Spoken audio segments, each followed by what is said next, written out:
সকাল বন্ধুরা, আমার ছোট্ট একটা ব্লগে তোমাদের সবাইকে ওয়েলকাম জানিয়ে শুরু করলাম। আজকের ডেটটা হচ্ছে 18ই এপ্রিল। তো আজকের দিনটা চলো কেমনভাবে কাটাই সেটাই তোমাদের সঙ্গে ছোট্ট একটা ভিডিওর মাধ্যমে শেয়ার করি। তো সকাল সকাল উঠে বাসি কাজকর্ম সেরে এক বালতি কাপড় ভিজিয়ে দিয়েছি, ওগুলো কাচতে হবে। আর এদিকে দেখো বেশ কিছু ফুল তুলে নিয়ে এসেছি। স্নান আমার হয়ে গেছে। তো সমস্ত কিছু না সবসময় শেয়ার করা যায় না, মানে একা পেরে উঠি না আর কি ভিডিও করে।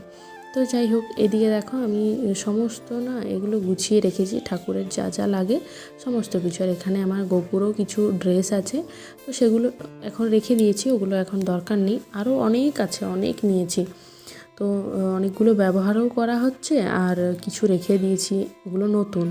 তো এদিকে দেখো আমি পুজো দিয়ে দিয়েছি। আর আমার ছোট ছোট মিনি ব্লগ তোমাদের দেখতে কেমন লাগছে অবশ্যই কমেন্টে জানিও। যারা আমার চ্যানেলে নতুন তারা প্লিজ আমার চ্যানেলটিকে সাবস্ক্রাইব করে আমার পাশে থেকো।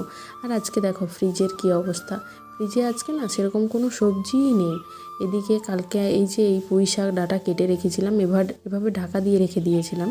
মানে শুনেছি ফ্রিজে নাকি কোনো কাটা জিনিস না এরকম ঢাকা ছাড়া রাখা উচিত নয়, বা কোনো খাবারও কোনো সময় একটুর জন্য রাখা হয়, কিন্তু যদি রাত্রে সারা রাত থাকে তখন না রাখারই চেষ্টা করা হয় আর কি। তো যাই হোক, ওদিকে দেখো আমি রান্নাবান্না সমস্ত কিছু সেরে নিচ্ছি।